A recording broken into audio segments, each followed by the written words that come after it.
Well, hello there, everyone, or I should say good afternoon. It is John C. Morley here, serial entrepreneur. It is great to be with you. It is June 1st. It's 2 p.m., and I'm happy to be with you today because we have another great master topic, which I'll get to in just a second, and we have a great guest, Aaron Harper, who is the CEO of Rolling Suds. We'll talk a little more about him in just a moment, but I do want to let you know of something really important. First, I do want to say thank you to you, and it's the first of the month, so why not start out with something new because it's the first.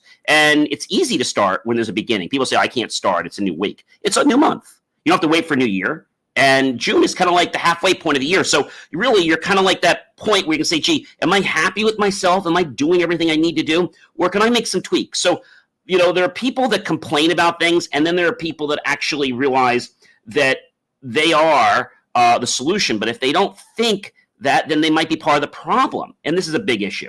So, ladies and gentlemen, I do want to thank you for being here with me, whether you're here at 2 p.m. live or you're here 2 a.m., or whether you're here at 1 a.m., 1 p.m., 12 noon, 12. It doesn't really matter. Just thank you so much for being here. Catch my hat, believemeachieve.com for more of my amazing, inspiring creations. And thank you for helping us reach now over 175,000 downloads. Really, really grateful for that. Be sure to scan the QR code to believemeachieve.com for more of my amazing, inspiring creations. So I know you're waiting on the edge of your chair for the topic. Are you ready, guys? Here it is. So this is the topic for the entire week, realizing your potential to achieve. We're on Series 3 and Show 23. And so that's the whole, let's say, theme of the week. But then, we do a granular topic every single day. And today's granular topic is the first key to a successful business is belief. We're going to be talking a lot about that today. And before I bring our special guest on tonight, I really want to thank Aaron for joining us today and give you a little bit about his background. He's a pretty amazing guy, and he's done a lot of things, if you guys don't know, from things like Hollywood, from being involved in franchising, working for Belfor Franchise Group, working with Chem-Dry, and even doing franchise development for the Patch Boys. What he did was he saw a challenge and he actually solved it. And most recently, Aaron actually stepped on his own to become the franchisor for a successful power washing business, which we'll learn more about, called Rolling Suds. And role of what Aaron does every day is being responsible for building and managing the franchise system by providing world-class support to franchisees across the country. And a lot of franchisees don't work. And it's because they don't have a correct system. But we'll talk to Aaron a little bit about that in just a minute. And also we'll learn from him a little bit about how he started to foster and grow relationships by some of his experience in the film and television industry. Ladies and gentlemen, without further ado, please help me welcome to Inspirations for Your Life today, Aaron Harper, the CEO of Rolling Suds. Hey, thanks, John, for having me. I'm excited to be here with you and excited to get into it. Yeah, it's great. I mean, you got a lot of stuff you've done. You're almost as bad as me. It's like people say to me, like, are we just gluttons for punishment, or just, what makes us want to keep doing more? I guess that's the real quick question. What makes us want to keep doing more? I think entrepreneurs are just never fully satisfied with where they're at, and I think that just is a desire to achieve more. And for me, it's like it's the game of trying to achieve more makes me satisfied.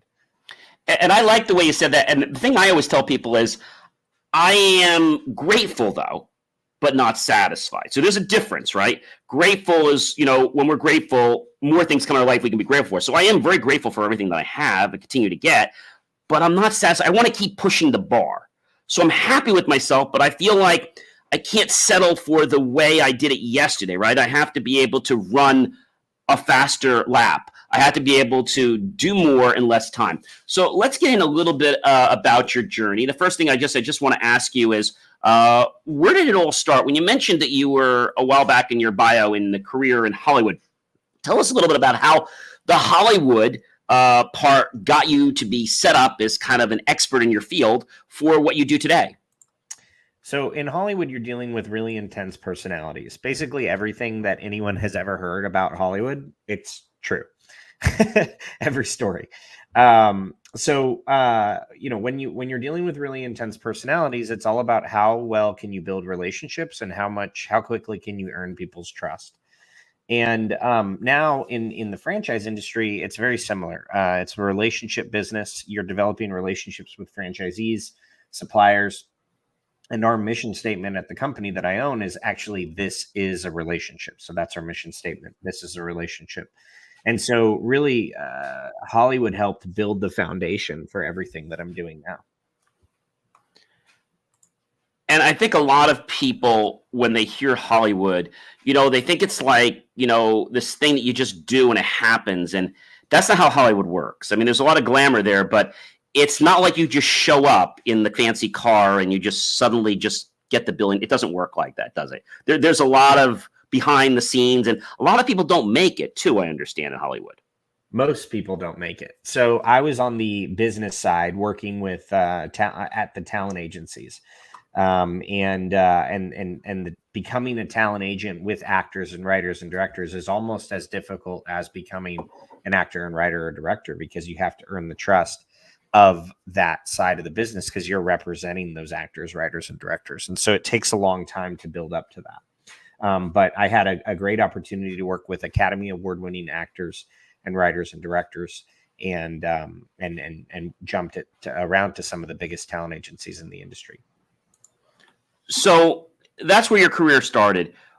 How did it move? Just take us for the point from Hollywood, and I get the relationships part, but tell me how it went from the Hollywood to franchise. So where was the first opportunity? Because the franchise you started was down the road. So how did let's say the culmination or the beginning thoughts get you from Hollywood to just doing any type of franchise work? So there was a lot of kind of pain and heartache in between. So Hollywood is that industry is kind of led by drugs and alcohol, and I got wrapped up in a lot of that stuff, and ended up really being at a place in my life where I didn't know what I wanted to do anymore, and I was like, this isn't something that this isn't where I thought I'd be. And I'm going to go find something that actually makes a lot more sense for me. And so I started working in telecommunication sales for kind of a period of time as I tried to figure all that out. Ended up becoming the top sales rep in the country for AT&T in 2016. And then they kind of changed the pay scale. And so I was like, what am I going to do next? And a buddy of mine was like, hey, you should get into franchise development. And I was like, what's franchise development? And I, like probably many of the listeners here today, thought that franchising was just McDonald's and Chick-fil-A. And he goes, no, there's like this whole world of like service businesses or health, wellness, and beauty, like all these different industries where you can actually get in for much less than $1 million or $1.5 million build out for a McDonald's. And so loved that idea. Started working for the company that he worked at, which was, as you mentioned earlier, Chem-Dry, which is the largest carpet cleaning company in the world. So I joke, I jumped from Hollywood to carpet cleaning. Carpet cleaning is a lot more stable than Hollywood. And then helped grow that company, then helped grow another company in the drywall repair space. And I grew that company from, 100 locations to over 300 locations in 2 years. And then was like, wait a minute, I can do this on my own. I've been working for other people. I've been helping grow franchise systems. What if I found a business that I believed in, and I went and grew it? And so I found, after looking at about 24 different businesses, I met the founders of Rolling Suds, which is a 34-year-old residential and commercial power washing company. And I raised capital, and I acquired the rights to franchise the business in January of 2023. And since then, we have signed up 187 locations in 26 states. Wow, congratulations. So Rolling Suds was a company that was already started, and you just decided to franchise. So it was already a local, like a mom and pop business, basically? Is that kind of... That's exactly what it was. Yeah, a family business that was founded in 1990, had good systems and processes, and then I built a franchise system around it. It reminds me like the people when you see the sign companies or you see the pretzel companies, where they have to do all these things, all these different ways, and different than the McDonald's, because the McDonald's is a lot more rigid. Even you got things like Dairy Queen and lots of other franchise out there, but sure, a lot of the franchise have a lot of rules, and I guess it's because If people just can willy-nilly anywhere they want, then there's a high probability that they're not going to be successful. Right. So franchising, everything is the idea is that it's consistency in customer experience and consistency in franchisee experience market to market. And so the only reason a franchise works is because if a customer calls that franchisee, it's the same as calling another franchisee. It's the same experience. And so the franchisor has to have those kind of rules. However, it's just guardrails. The franchisee it's still their business. Like, they're very much in control of growing their business and developing relationships and scaling it. And I think a lot of people think that like being a franchisee is like kind of having a job, and that couldn't be further from the truth. We're bringing in people who want to build massive businesses, and they're required to have 2 employees hired prior to going to training. So they're not even out power washing buildings. Like, we're looking for people who want to build, enterprise value and potentially have other businesses. People that, what I like to say, want to work on their business, but not in their business. I mean, sometimes you have to work in your business. That happens, but the majority of the time you shouldn't be working in your business. You should be working on it. Correct. And I think that's a thing that most people, I guess, they figure that out too late. So the Rolling Suds was just something that you just kind of bumped into one day. You just happened to be walking around and you saw. How did that happen? Yeah. So I let everyone in my network know that exactly what I was looking for. Anyone who's interested in buying a business or starting a business, I always recommend establishing a checklist of things that you're looking for. I did that. I had analyzed 24 different businesses, and those were typically recommendations from people that I knew. It's a pretty sweet deal for a business owner. They get to keep their business and keep growing it. And then I just basically grow another business next to them, which is the franchise business. And so, yeah, I met them at a franchise conference. They were like, we're good at power washing, not franchising. And I was like, great. I know nothing about power washing, but I know a ton about franchising. That's interesting. So when I first was talking to you in our pre-interview, I didn't realize that the Rolling Suds was not the passion; it was the franchise. So if I was doing basket weaving, or if I was making chocolate chip cookies, you wouldn't care what I was doing.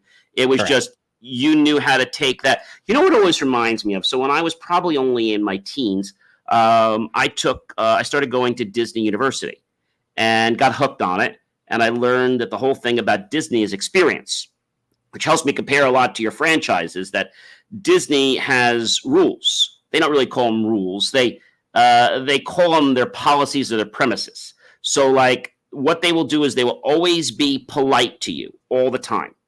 However, there is one time when they will not be polite to you, and that's when it's safety. So it goes safety, then it goes courtesy, and then any other business, it would be efficiency. No. With Disney, it's best show, and then it's efficiency. So I'm guessing franchisees and franchises have to do the same thing. They have to set up similar rules. Everyone has to buy into those.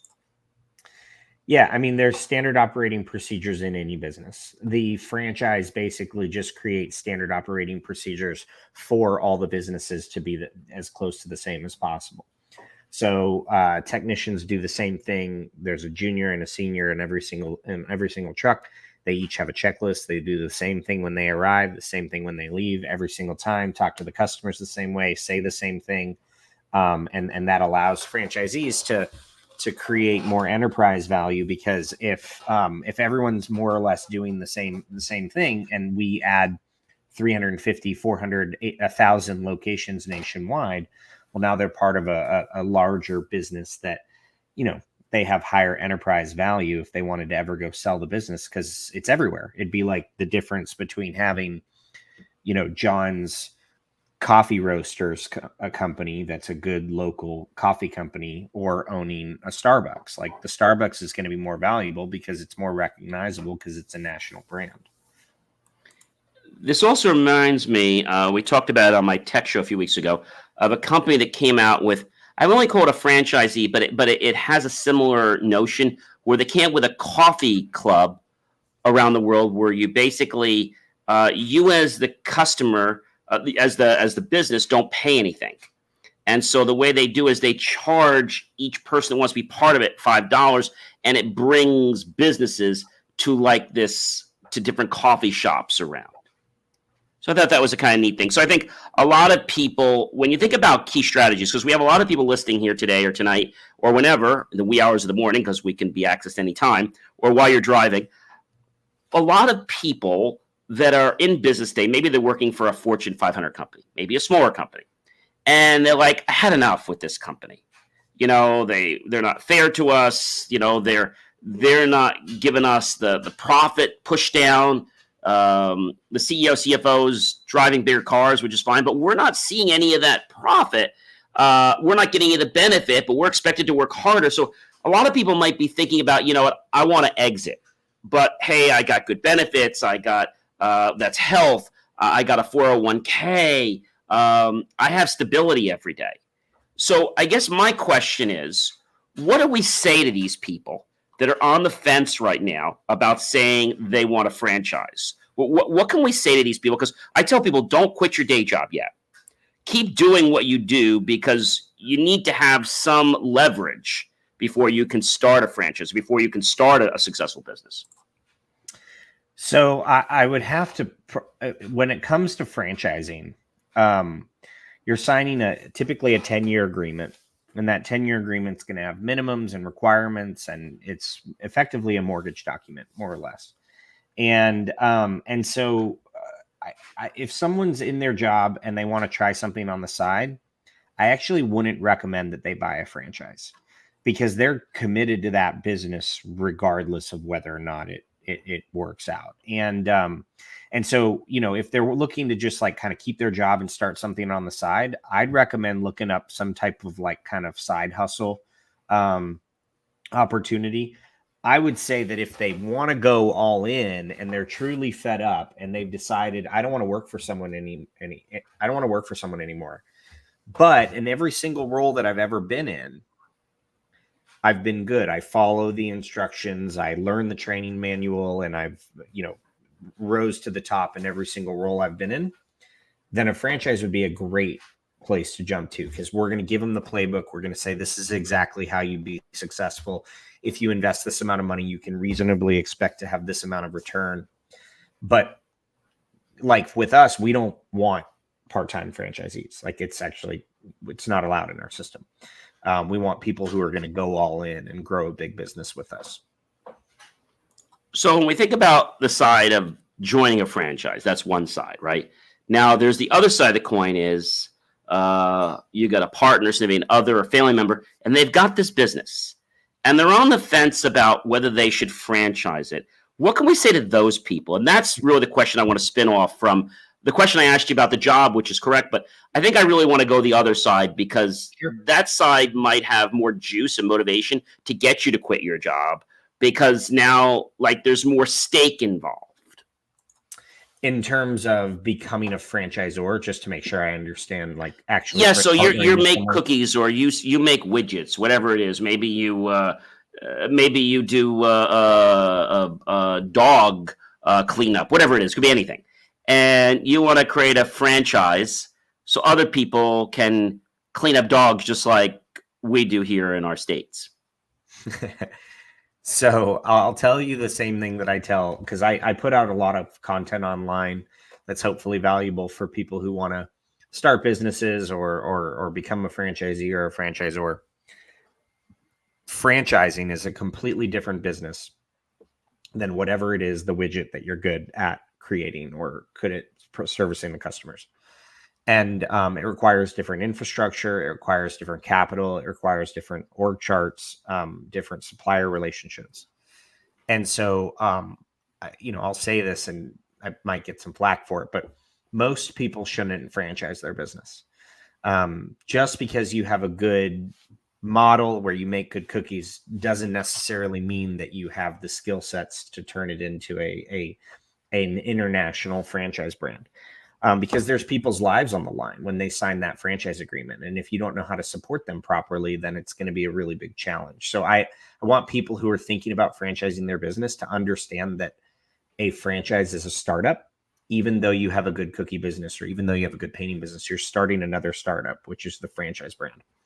And I think the opportunity would be much different for Rolling Suds specifically if my partners who are the power washers decided, hey, I want to franchise my business and we're going to run the franchise system, versus me, who's coming from a franchise background and has scaled franchise systems, to say, actually, here's exactly what we need to do in order to be successful. It also is very, very, very expensive because franchisors make money on royalties, but franchisees need your support before royalties come in.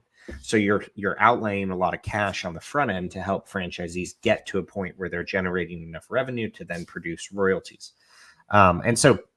If someone says, I really want to be a franchisor, my recommendation is, all right, open the locations in other states on your own as a corporate location, get those going, maybe sell one of those locations to someone you know as your first franchisee, and then go to franchise conferences and develop relationships with people who have operational experience in franchising that could be on your operations and your team to help you get a franchise system built. So we're on the topic now of basically key strategies for business success, and I'm talking primarily about franchise success here.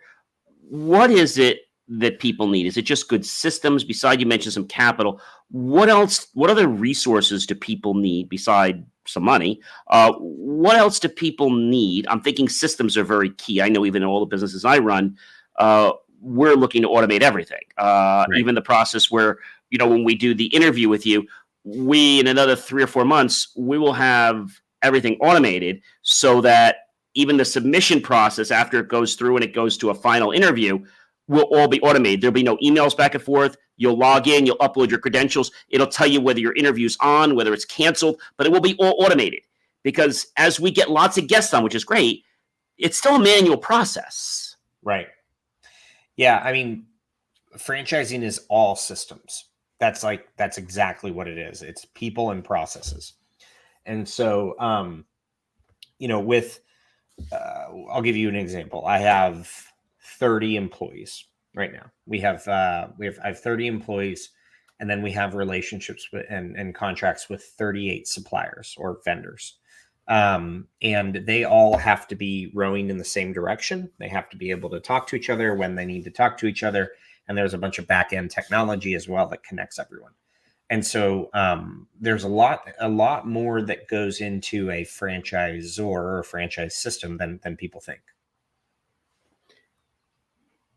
I'm thinking the technology is a very big piece of it. Obviously, getting the right vendors that want to play on board with you, and that you have, as I like to say, not all your eggs in one basket. If somebody goes south, you got to have a couple different ways to handle your operations. If I can't buy soap for some reason because, I don't know, my supplier suddenly has a soap shortage, well, that's a big problem. I've got to find another. And this almost reminds me of a guest that we didn't bring on because we don't bring everybody on. There was I'm not going to mention the company, but they were in Europe, and they had this cleaning company, and you might know it. And he came on the show, and he came on the pre-show. He didn't get on the show, and he was coming on our tech show actually. And his goal was to say what cleaning. So I'm asking him about cleaning. He doesn't know anything about cleaning. So I'm like, he's in the cleaning business. So I'm having this conversation with him. And we had a second call because I was curious, but I didn't think he had enough to get on our show. Right. So I had another conversation with him. I said, I'm very curious, but I want to know, what is it you're doing? Oh, we're not a cleaning company. Well, you're not a cleaning company, but you're selling machines and technology that allows it to clean a house if people don't speak English, and it does these things with glasses and you can point around. I said, well, what are you? Like, are you well, we're not a cleaning company. We are a software company. I said, so let me get this straight. When you go to these places, you're selling this service to we're getting people that speak different languages and they can go out there, but they don't have to know the language because the system will do everything. And there were just a lot of disconnects. So I said to him, here's what I want. I want you to send me one of your products for loan for 3 or 4 months. I want to play with it.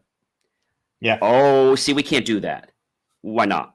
Well, you see, because they're not really rolled out yet. Well, what do you mean? Well, we have one prototype. So how are you going to launch in January? They still haven't launched, by the way. How are you going to launch in January when you don't have a prototype? Well, that's the thing now. We're working on building a second one. And how many cleaning people are you trying to get? Well, thousands. Right. Do you see what I'm saying? There's a disconnect because you have 1.5 made right now. You want to bring thousands on. You want to do this nationally. And you have a website, which you just showed me. And the website's a little buggy. I know we're still working on the site. I know, but you can't just go to somebody's house and you're going to tell me that you're just going to walk in there and just scan all their rooms and you're just going to clean. I said, it doesn't work like that. Well, that's how we're going to do it. You don't even have to talk to the person. You just say what room you want and I said, that's not how it works in the United States. Maybe in Europe it works like that, but it doesn't work like that in the United States. He goes, well, it's a work in progress, but then we're going to have attachments you can put on your vacuum cleaner that can see things. And I was like, so you're trying to be like a Roomba Plus. No, we do so much more. You wear the glasses and you can see what's clean and what's not clean. So then I asked the question, what does your service cost? He said, it's all customizable. I said, well, where do we start? Well, it goes by the room and all the thing, and then we charge that, and then we show the report to the person. I said, it sounds like your system is very complicated. And he said, yes, there's a lot of training. I said, you're going to train all these people and have the system written in all these different languages so you can just clean anybody's place and replace their existing cleaning staff. Exactly. I like it and I wish you the best. I don't think it's a match for my audience. No. When you have like 10 or 12 prototypes, reach out to me again. And I'd like to see it. So we're already talking to Marriott. We're talking to hotels. You're talking to them. Well, they're very interested. Did you tell them you only have one? Well, we're going to make them after we get the contract. And I said, I think that's a bad move. So you're going to sign a contract with Marriott or whoever, and you're going to make 12 of them. He said, well, we'll make that back. I said, yeah, but that's too risky. Like there's nothing, and your site's got bugs, and you want to launch in 6 months, and you want to come on my show, my tech show, and you want me to endorse, which I don't endorse anything. You want me to come on and you want me to speak favorably about a product that I can't even demo. So you're not supporting us, are you? Well, I don't have enough information. Like I don't even know like if it's going to work. He said it's going to be amazing. And so I finally got out of him what it costs to clean a room, and I almost fell over. He says, with the technology, somebody's probably going to invest with us a month about $1,000 to be able to clean one room. Jesus. So $1,000 to clean one room, okay? But if you clean another room, the price will come down, but you're paying for their service.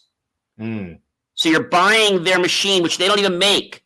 It's being made by a third-party company, which the patent hasn't even been approved yet. Weird. There's a lot of holes in this. Yeah. But when you mention cleaning to me, a lot of people think cleaning, whether it's Suds Power. I just had my deck just done a while ago. Or whether it's painting your house or all these things. You can't just show up and scan and say, "Hey, I'm here to do the job." Like you got to have a conversation with people. Totally. He thinks people are going to go online. They're going to pick how many rooms they have. I'm going to click a button. You're going to show up with somebody who doesn't speak English, and I'm just going to point which room that I want you to clean. Yeah, no, that doesn't seem realistic at all. So I think some people, they don't understand how a business works. And the same thing happens in technology. I mean, you build what you want, but you have to build what the customers want. So another strategy, what's another strategy besides systems, would you say, Aaron, that somebody needs to know about if they're going to be starting a franchise? So there's two different ways I think about this. There's starting a franchise as in buying a franchise, so like becoming a franchisee, or systems in relation to being a franchisor. So could you clarify, and then I can... Sure. Let's go first. Let's handle both of them. Let's talk about the perspective that most people watching today probably are going to be interested in, which is the fact that they want to just go be part of a franchise, whether it's Dunkin' Donuts, whether it's Ames or whatever. Let's start there first. Yeah. So you want to look at a couple things. So every franchisor should have good systems, but my recommendation is finding kind of like a moat. And what I mean by that is something that makes that brand uniquely different than the competitors. So I'll give you a perfect example with Rolling Suds. So like our founders in the last 34 years have perfected a proprietary way that they clean power wash the outside of buildings and structures and homes.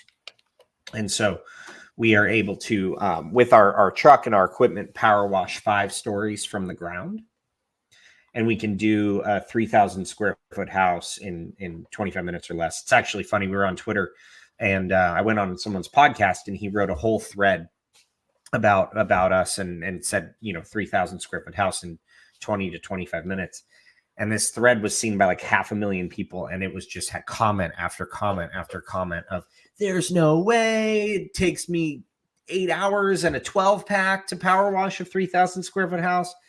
And so he just got a ton of hate on that. And so he messaged me and he goes, Aaron, what if I came out to Nashville? And what if we live stream you guys actually power washing a 3,000 square foot house in 25 minutes or less? And so we actually ended up doing a 4,825 square foot house, 8 bedrooms, 8 baths, and we live streamed it on Twitter, and we did it in 22 minutes and 13 seconds. So let me get this straight. You did 4,000 square feet. 4,800 square feet. And how many stories was this? It was a two-story house. But it was a 3-tenant. It was a 3-unit like multifamily. Tenant. So perfect for like a condo community. You probably would just wipe through those really quickly. Most condo units are between 2 to 3 and sometimes 4 units. This wasn't a condo. It was like a single family home that had another home built to attach to it. And then they had a build on top of the garage. So it was like 3 units, but it was basic. I mean, it was a big house. I mean, and we did it. So 48,000 square feet in how many seconds again? We finished it set up, tear down in 22 minutes and 13 seconds. 22 minutes and 13 seconds for 48,000 square feet. 4,800. Oh, sorry, 4,800. Pardon me. That's still pretty impressive. Yeah. And how long would it take somebody normally to do that? 4 to 6 hours. So when you had him come out and he did the live shoot, which we've done before, when you had him do that, my first thing was going to be saying that you probably were going to say no because he might discover how you do it. So I'm guessing the process wasn't obvious, or. So the manufacturer of the equipment that we have, they only sell to us. We have a lock on it.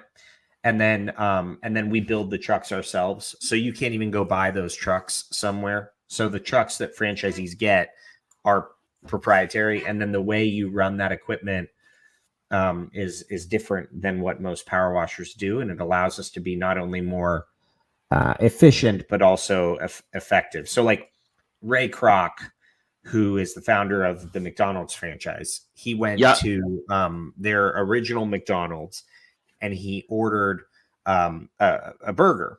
And within 2 minutes, the burger was handed to him. And he goes, this must be a mistake. I just ordered. And they're like, no, sir, here you go. It's been, and so the whole choreography of the process of creating that burger was the thing that attracted Ray Kroc to franchise that business and take it and make it become what McDonald's is today with over 30,000 locations across the globe.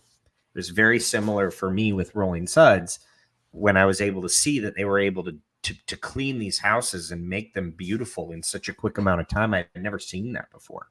And so I knew that I could replicate that, building the right team and the right systems. And we've now done that in 26 states. When did Ray Kroc do it? What year? Do you remember what year he did that? That's very interesting. What year do you think he did that in? I think it was like the 50s or 60s. 50s or 60s. And so the very first, when you did this power wash, how long have you been doing this power washing thing for? So I built the franchise system in January of 2023. Okay, so it took a couple of years to basically get off the ground. We've done 187 locations in 18 months. Okay, so basically you reach out to people that have power washing experience, or they don't have to. You can just train them on the fact. But you see a lot of power washers around. They go to the Home Depot, they go buy that little machine, which is fine for those small decks, but that's not going to do what you're talking about. And they open a small little business. Yeah, we actually prefer they don't have power washing experience. We're not 100% against it, but I'd rather train than retrain or even untrain, to be honest with you. Okay. How long is your training for? We have a week in-person training and then an 8-week ramp up. Is that in North Carolina? No. So I live in Nashville. So we Oh, do our Nashville. training Okay. in Nashville. Yep. And then, so it's a 9-week. Most of that is virtual, but then there's 1 week in person. We're really focused on larger jobs. So like that's a house that might be a $400 or $500 house. But what we're doing is, 4-story parking garages that are $20,000. And we're really, how about like condo buildings that are like 4 or 5 floor, 5, you could do stuff like that. Is the technology that you're using when you're doing the water, is it a higher pressure pound per square inch than other trucks? Yes. Yep. It is. Our gallon flow is higher. We have 1,000 gallons of liquid on every truck. Our trucks are 16 feet box trucks. And so it's just a completely different operation than your guy who goes and buys a $300 machine and has a part-time business on the side. How much water did you use in the 4,800 square feet thing that you did in 22 minutes? You said in 22 minutes and 13 seconds it took you to do that whole building, right? A little over 400 gallons. 400 gallons. I was watching something because I always get ready before I have a guest on. I always like to do some other research. And I learned just the other day that there are companies out there that you go to that have certain kinds of water, which really plagued me a little bit. It was interesting. So I don't know what water you use, but they had this thing called chlorinated water, and they have other kinds of water. You go to this place with your big truck. They open the hatch. Nobody's there, just you and the truck. You go outside, you punch in your code, the thing moves over, the bin comes down, you hit the start button, and within, I'm going to say 20 minutes, you just filled several 100-gallon truck or more. So we can fill up with the trucks that we have and the equipment that we have in our shops for our franchisees. We get 1,000 gallons of liquid filled up in 6 minutes. So that entire truck is on the road from the morning to like going out and cleaning buildings in 6 minutes with our process. When you mention this, so do you have to use specific places? Because I assume these were just different places around that they have to go to have that kind of a power fill station. I had never saw that before. No, we build it in a warehouse space that we set up for franchisees. Oh, so you build it for them. Okay, so what I probably saw online or advertised was probably something, it wasn't your thing, but it was doing something for event pools and events. Similar thing, I'm thinking. Yeah, I think it's different. So what we do is we basically have a 1,600-gallon water tank that we install in a flex warehouse space where franchisees will park their trucks and have their office. That tank is hooked up to a water hose, and then there's a float valve in the tank. So it's constantly filling up. And then we have a trash can pump that goes down into the water tank, and that pumps out at about 150 gallons per minute. And then our franchisees have multiple trucks in their warehouse spaces, and they're filling those trucks up quickly and getting them out on the road. Okay, this was more set up like if, let's say, I'm going to a pool or I'm going to an event and I need to provide water for the aquarium, or whether I need salt water or whether I need non-chlorinated water or I need chlorinated water. I go in there, I put my code and I pick the kind of water I want, and it automatically pumps. You only go to the outside of the station and everything's inside. And you could go there 24 hours a day, and then it just bills your account. Got it. Yeah, that's not similar to what we're doing. You're building it in the place so that basically they have it and they can just fill up. How long does it take to fill that up? You're probably using pretty big water, I'm assuming, to bring lines to fill that up. From in the morning when we put the trucks on the road? 6 minutes. Yes. We can get 1,000 to get that tank filled in the warehouse, how long does that take? Oh, that's just constantly refilling in the background. But to originally get it filled, I'm assuming you're using like a 3/8 or even a bigger. To get that tank to fill could take a day or more, almost like a swimming pool, right? No. I mean, it might take hour and a half ish. Okay. Yeah. So you're probably using a very big tap then to get that water in. You're not using a standard garden hose, obviously. Yeah, there's you'll have to excuse me. The actual like flow and gallon flow, like that's where my founders are super proficient. I very much run the franchise system with my team, and they're the experts in the power washing side of things. Very, very, very interesting. So, when we think about, this is very important. The next thing that I think is very important when we think about business success, franchise, or any others, is something I like to say is self belief. How do you? It's actually one of my main slogans, which is believemeachieve.com, also our website. How do you instill belief into your franchisees, people, and how important is that to you? I say the biggest difference between a successful franchisee and a franchisee that struggles is attitude. So a lot of franchisees have never owned a business before, and they're used to kind of getting a paycheck and this and that. When you own a business, you're very much a business owner. Even though the franchisor is providing systems and support and structure, it's still very much your business to grow. And so we help franchisees think like business owners who are going to own their business and take actions on a daily basis that are going to grow their business.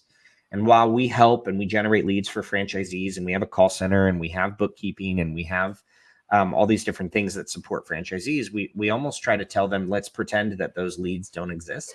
And how are we going to go out and develop relationships in the community that are going to help you win those $20,000 parking garages or those $30,000 courthouses or those larger jobs? And so truly, it's just a mindset of ownership, true, meaningful ownership, which if you're going to start a business, that's what you're looking for. So just getting people to go out there, because if they've never done this before, that could be a very daunting task for a lot of people. Yep. So we teach them how, so they know exactly how to talk to customers and how to develop relationships. And then for an entire month before they've even gone to training, the expectation is from 9 to 5 every day. Them or someone on their team is doing business development every single day for 40 hours a week for the 4 weeks prior to going to training, which allows them to then sell jobs so that when they go to training, they have 2 technicians hired prior to going to training. They bring them with them to training. And the idea is that they hit the ground running right away and they have jobs and estimates on the calendar, which has been the experience of all of our franchisees thus far. Have you had any that you've really had to motivate? Has there been any stories where you got somebody on board, even though they're getting it, but they're getting stuck in that belief, I'll call it pattern, or that negative belief where, they get stuck because they get confused? Do you ever have franchisees that have that kind of problem? Yeah. I mean, I think that's really common. And it's our job to coach around that. Especially in those first 3 to 6 months of owning the business, like it's hard, it's scary. You have a lot of money going out. You're ramping your business up. There's not a ton of money coming in because you're scaling it up. And so we coach around the fear of the unknown. And the cool thing about going into a franchise versus kind of trying to figure out business ownership on your own is you don't necessarily have that business coach that you're talking to on a weekly or even a daily basis after you launch, which that's part of our program. That's part of the support. In addition to that, all of our franchisees are in a group chat with each other across the country, helping each other out. So you basically, it's not just buying into a system, but it's really, from what you're saying, is it's also getting, which I talked about actually last week, was that you have to have a support system, whether you have friends or, so you're basically giving somebody as part of that package, they're getting that, they're having to pay that monthly fee or quarterly fee or yearly fee, and then they have to pay a certain percentage of their sales back, which is how most franchisees work. So I know that's a big challenge. And I learned that when I was speaking to DQ a while back, and some friends I knew that owned that. They just retired a few years ago. But they told me how strict it was because they couldn't even buy the product. They had to buy it only from DQ. They were very picky. Is it the same thing with you guys where they have to buy the products from certain, like it's very rigid to where they buy the product? So the equipment, like it's proprietary equipment. So you absolutely have to have the exact equipment that has figured out. But I mean, they've spent 34 years trial and error figuring out that it's going to be this truck with this equipment that makes us be able to do the jobs that we can do. However, like the product, I think in our case would be like chemicals or soaps or solutions that is not required to be purchased by us because it is the same chemical that every power washer is going to use. But yeah, I mean, to your first question, when you buy into a franchise, it's not like it's not just like, oh, you've got to pay a royalty forever. You have a community of a bunch of franchisees across the entire country who are all doing the same thing as you at the exact same time. Some of them are ahead of you, some of them are at the same exact time, some of them are on their way in, and you're able to provide support, and it really helps people scale quicker. In addition to that, as I mentioned, I have 30 employees, and they're all there to support franchisees on different facets, whether it be marketing or operations or sales. And so, Okay. so there's ongoing support through the life of your franchise, which our goal is to justify the royalty, and so that franchisees are getting way more than the royalty that they're paying out. Than with what they're paying. A lot of these companies like DQ and other ones out there that have franchisees with the food industries, they don't have as much of that support system. Or as to say Right. they do in the beginning, but then after that first couple months, it's like they're there for any kind of problems. And even like DQ, you have to McDonald's, you have to use their vendors to do the repair. A big problem that McDonald's had, if you remember, every time you went there, it was always broke. Yeah, with I'm like not a McDonald's person, ice but it cream was machine. because the machine that was made for them was designed to break. Because other franchisees that have a similar system, but not McDonald's, their ice cream was always breaking, was not breaking. So it was a system, and then a company came out to fix the problem. Well, what wound up happening, I did a whole story on this about a year or two ago. They wound up going after that company to put them out of business because they had a little device they could put in to tell you like things that could be fixed. It was for the freezer machine, what steps you had to take to. It was like an automated thing, and it linked to your phone. Well, they went after that company saying that that wasn't right, and then they went and created their own system, which was twice as much money, and it didn't fix anything half the time. Wow. So Yeah. I think there's good franchisees and there's bad franchisee systems, is what I'm learning here. Right. So I started writing about 18 months ago about a topic called responsible franchising. Mm-hmm. And I actually just had a 6-page article that I wrote with a professional writer in Entrepreneur Magazine that was about responsible franchising. And I've proposed topics, and it has become now the key talking point in the franchise industry of what can we do as an industry to hold people accountable and become more responsible. And it's a big mission, personal mission of mine, is to help franchising become more mainstream by Mm-hmm. practicing more ethical business practices than maybe people have practiced in decades past. I'm 36 years old. All I'm going to Mm-hmm. do is build franchise systems for the rest of my life. So I'm thinking on a 20 to 30 year time horizon of what are the things that we need to do now to Sure. make it so that those people who harm the industry or harm franchisees or are not responsible franchisors aren't able to operate within our industry. And so these are things that are being discussed. I have the summer board meeting with the International Franchise Association next week in Nashville. I'm a key advocate for this topic, and it's because of a lot of stuff you're talking about. And unfortunately, a lot of people hear those stories about irresponsible franchising, but they don't hear the stories about how, for example, the average McDonald's owner has a net worth of $22 million.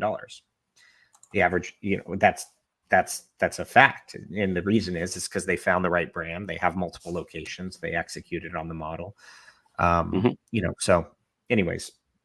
Yeah, I think that's really important that people don't just jump into a franchise just because it looks good. You can go to a conference. You got to make sure that it's the right franchise for you, Yep. because it might be a great franchise, but it might not be the right franchise for you. So you have Right. to look into that. We have just a little bit of time left, not too much. Just a real quick thing. Can you share with us a real quick story, maybe an inspiring story that maybe would inspire others to want to get into becoming a franchisee? Can you give us a quick, maybe a success story of why somebody might want to get in? Yeah. So I'll give you a perfect example of a brand that I was involved in the past. So this franchisee had exited, grown a business and exited, and his son was graduating college, and his son could go get a $50,000 to $60,000 a year job and have a career, or he gave his son the opportunity to find a business that they would want to start together. So they found the drywall repair brand that I was part of last, and bought into that system. We were first to market from the franchise side in the drywall repair space. There was no one else other than us when we started, and so we were booked out for training for about 6 months. So no franchisees could go to training for 6 months because that's how stacked we were every month.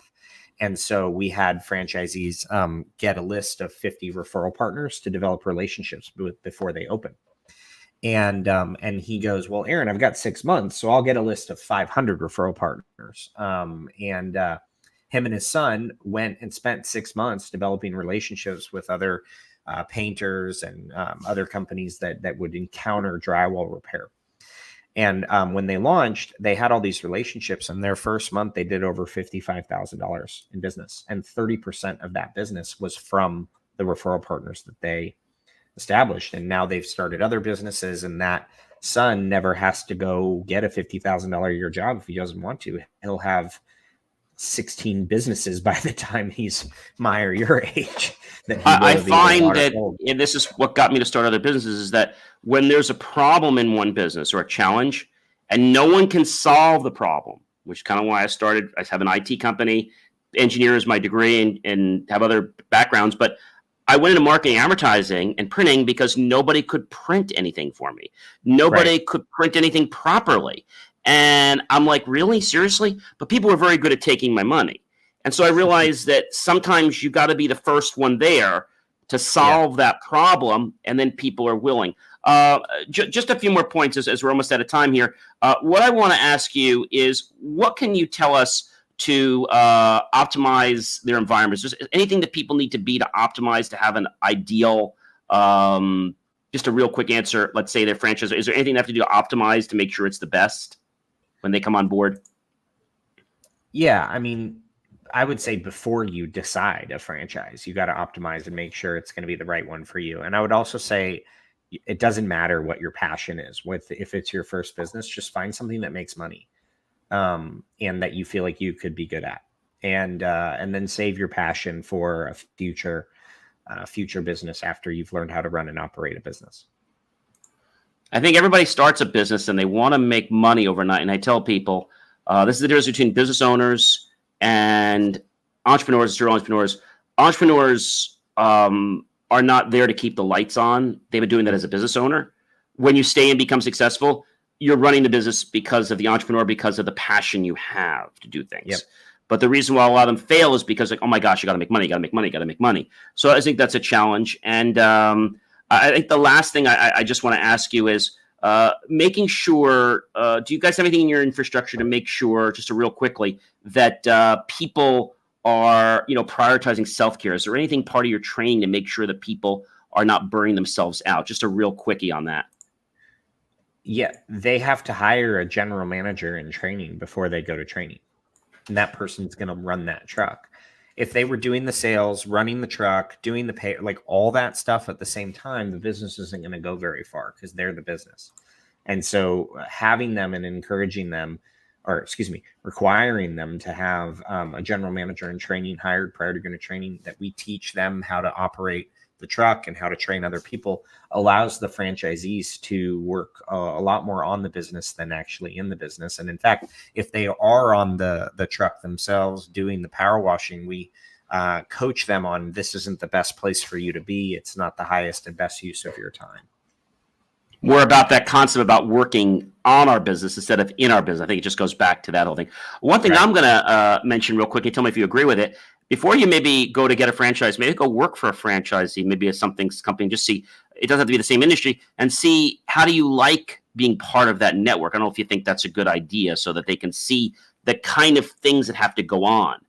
Well, so we actually require that any person who comes into our network talks to multiple franchisees before they move forward. So they're actually going to interact with franchisees in other markets and ask them questions like, would you do this again? Are you making money?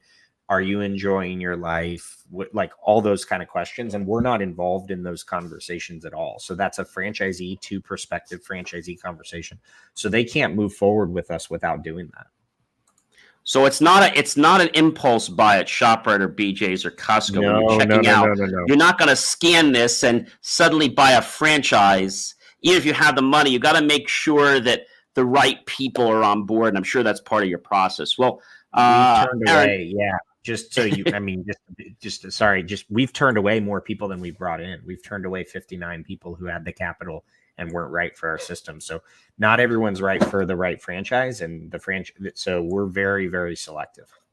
And I think that's very important. Like I said, we are just about out of time here. Aaron, I want to thank you very much for sharing your journey, basically, is what it's been today, and learning about franchising a little bit, learning about some of the pain points, also learning about some of the things that we need to think about if we're going to be part of a franchise, maybe start a franchise. Of course, this is not the Bible of starting a franchise or even going into a franchise. It's meant to just get you curious. And if you are curious, which there might be some on here, how can people reach out to you, Aaron, to learn more about this? Yeah, if they're interested in Rolling Suds, you just go to rollingsudsfranchise.com and you can submit requests for information. However, I put a lot of content out on social media just for people who are interested in franchising in general. It has nothing to do with Rolling Suds specifically on social media. So I'm big on Twitter. My handle's Aaron Harper CEO. I'm big on Instagram. It's the Aaron Harper. If you type in Aaron Harper Rolling Suds on LinkedIn, I put a lot of content out on LinkedIn as well. So I just put out, free content and educational content on franchising. Well, Aaron, like I said, again, it was a real privilege and pleasure. I know we had pre-chatted several months ago, but it was great to finally get you on Inspirations for Your Life and to hopefully do what we do best, which is to inspire other business owners, other entrepreneurs, serial entrepreneurs to say, hey, is this the right path for me? And people always say, why should I? I'm going to leave you with another interesting thing, ladies and gentlemen, that is, why not? Thank you so much, Aaron, for joining us and for sharing some great, powerful nuggets that I'm sure our audience definitely appreciated today. Thanks so much. You're welcome. Well, ladies and gentlemen, there you have it. We had Aaron Harper give us a blow-by-blow rundown of Rolling Suds, some things we have to think about, starting a franchise, becoming a franchisor. There's a lot into it. And just because you can make your grandma's cookies really well doesn't mean you're going to be profitable in a franchise business. And so that might not be what you want to hear, but I think it's important that you recognize that this is not that impulse buy, and Aaron does have some amazing content. So definitely check all that out and be sure to keep staying with us for the rest of this week. I want you to stay with us all the time and realizing your potential to achieve is just that. It's a realization. The reason most people don't achieve, I'll tell you why. It's because they stop before they start believing. Why don't you not make that mistake and start believing yourself, and the world will be your oyster. Again, thank you so much, Aaron, for joining us. And of course, you can catch our pod, which launches 24 hours after the show. Check us on all our other great content. Be sure to go to believemeachieve.com for more of my amazing, great content. And you can watch us 24 hours a day. So if you're telling me you're sleeping or maybe you're working a different job, doesn't matter. Our content's available 24 hours a day, by phone, by computer, any source that you need. You can find us even on the radio. So definitely check us out on PEG and many other sources. And I'll catch you guys tomorrow for another great episode right here on Inspirations for Your Life podcast. Have a great day, everyone, and enjoy this amazing weather. All right? Take care, everyone.